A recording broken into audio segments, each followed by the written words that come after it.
then we're going to give out maps.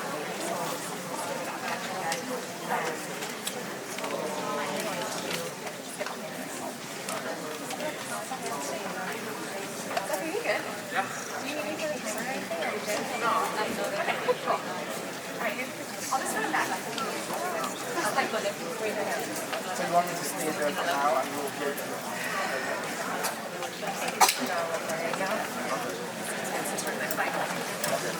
And I can get this here. Perfect. Would you like to show up next meeting in a comment card? Hi. Nice to meet you. Thank you. Please show up next meeting in a comment card. Thank you. Information about the next meeting.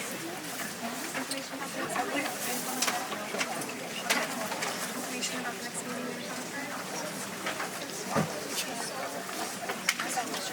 comment card.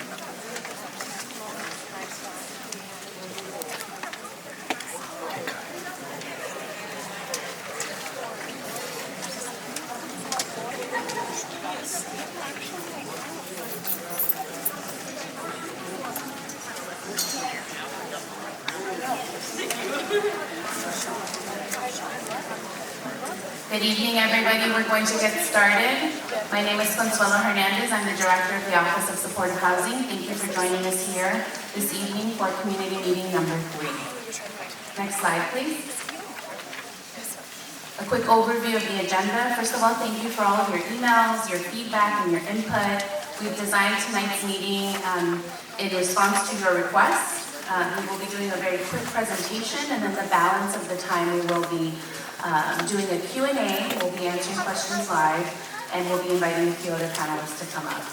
And then we'll have some closing remarks and next steps. When you walked in, you should have received a comment card. By a show of hands, how many of you were here last week for community meeting number 2? Great. Very similar to last week, the comment card is intended to provide you an opportunity to share your comments, your thoughts, concerns. We have scanned all of your comments. We will be producing a community engagement report, and each of those comments will be included in that report. We have redacted your addresses for the purpose of that report. It is not published, but it is a document that we intend to give the City Council and the Board of Supervisors. Sure, sir. Well, just give us a second. You do not need a comment card to speak. When we do the Q&A, you'll be asked to come forward. The other thing you should have received is, again, in response to the concerns raised by the community that aren't able to attend meetings in person, we will be holding meeting number 4 via Zoom. There's copies of this document with the details. Also, how many of you have signed up or emailed us to sign up for updates or looked at our website? We recommend that you look at this county website for the project. All this information is on there. Next slide, please. Next slide. And with that, I'm going to ask Pastor Caravallo to come up and say a few words before we get started. Pastor?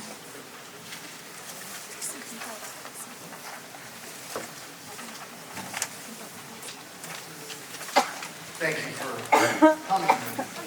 I want to thank all of you, and I just am teary-eyed just thinking about this moment in the history of our neighborhood. If you look around for a moment, friends, and you realize what America is all about. But what America is also all about is listening to understand.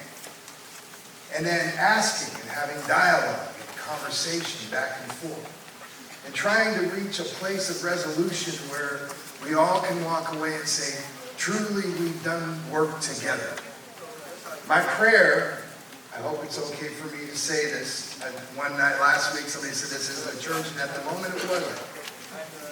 But my life was impacted by 3 major people when I was growing up. John F. Kennedy, Martin Luther King, and Robert Kennedy. And the thing that I was so impressed with each and every one of them is they always asked for dialogue, for civil dialogue. Friends, we've been impacted by the evils, if I may, of social media. We've lost our ability to listen. And because of that, many of us have become superstitious. The great Stevie Wonder said, very superstitious. He says these words, he says, superstition, when you believe in things that you don't understand, then you suffer. I want to thank all of the city council. I want to thank the county for coming. I want to thank that tonight we're going to have some dialogue, there'll be some answers back and forth. And my prayer and my encouragement to each of you as a neighbor, I'm a neighbor, I live in this place. Can we all give each other the opportunity to share their views? Can we all not, I was laughing over here with Aubrey about how being at union meetings, if any of you are union, you know how those can get. Can we try to make it a little more civil than be a community meeting? I appreciate the passion that everybody has, but can we listen? And some of you have assumed that I'm on the no side. I'm just going to be honest with you. I have not made a decision as to where I sit. My decision is to serve each and every one of you, no matter what. My decision is to serve my city, the ones that God has placed in charge of the city, to serve with a whole heart and to love them. So I took a little bit longer than I did last time, but I want to thank you all for taking time, and I celebrate each and every one of you. Look around the room and celebrate the fact that you have neighbors that are this interested in coming together and being together. Amen? Have a good evening.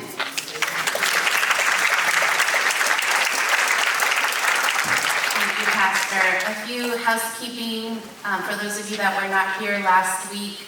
The women's restroom is just down the hall, and the men's restroom is on the left.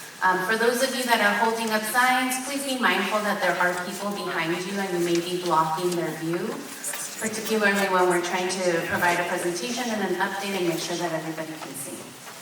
A few ground rules for tonight. Again, Pastor, thank you so much for your allowing us to use the facility. Thank you to Mission City Church. As the pastor mentioned, please be respectful of others and their unique opinions. We are listening.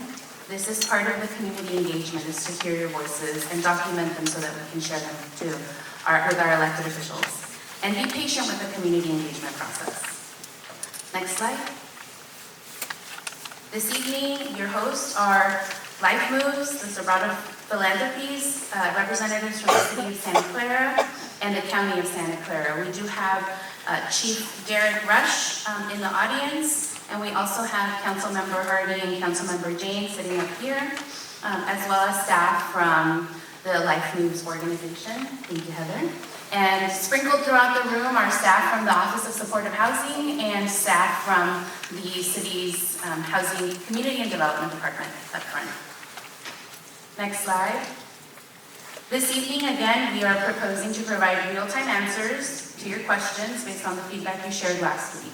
We want to create a space to listen to the community and allow others to share their piece. We will be documenting the public comments so that they can be shared with our elected officials. Next slide. We'll go through very quickly the background section. Next slide. For those of you that were not here and have asked about how we started and kicked off the engagement. This shows a very brief table starting from January when the City Council held a study session, and we requested that they ask us whether they wanted us to explore this property. They said, well, we don't know. Let's go out to the community first and see what they have to say. And we've held 2 community meetings. The first was via Zoom, and then this is our second in person. We have also made a commitment to host Community Forum number 4, and as I mentioned earlier, because of the feedback you all have provided and those that are not here with us today, that we'd like to do that via Zoom.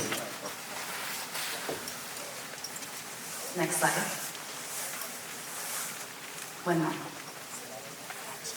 This is all going to be posted on the website, and I apologize, I forgot to remind you that this meeting is being recorded. We also have members of the public that are using their own equipment to record the meeting. As we mentioned last time, there's 7 general areas of concern that we've heard from the community. This is not, I'm not going to go through everything, just to highlight the areas of concern, and then we have some responses on the actual PowerPoint.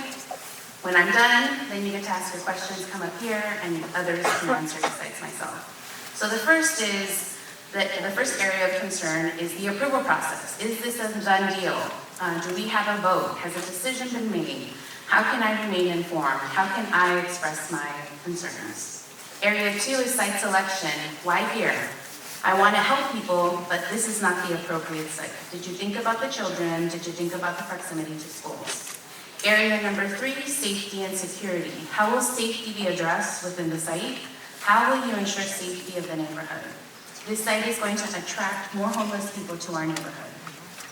Area number 4, impacts on real estate values. The temporary shelter operation will negatively impact the value of my property.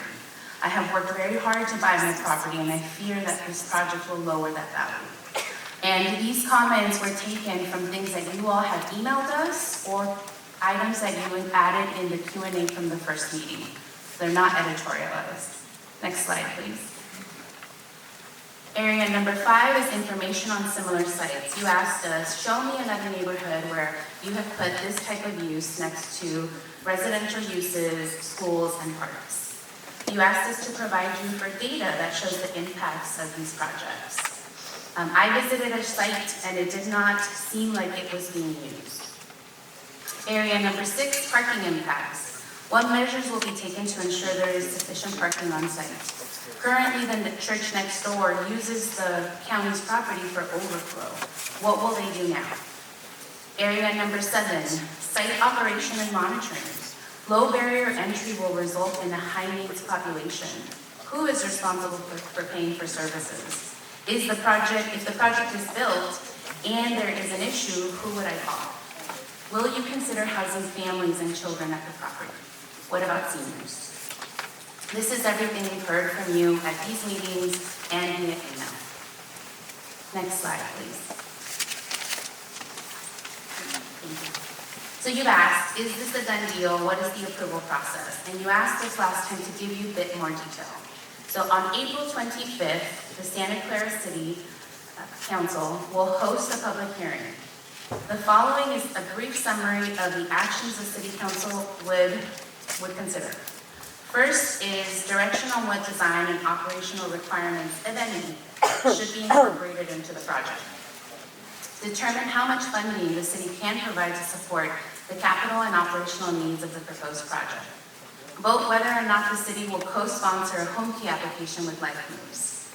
And authorize a delegation of authority, authorizing the city manager to negotiate an MOU memorializing roles and responsibilities. This list is not exhaustive. These are just the typical things that a city council needs to consider when one of these projects is being proposed in their community. Next slide.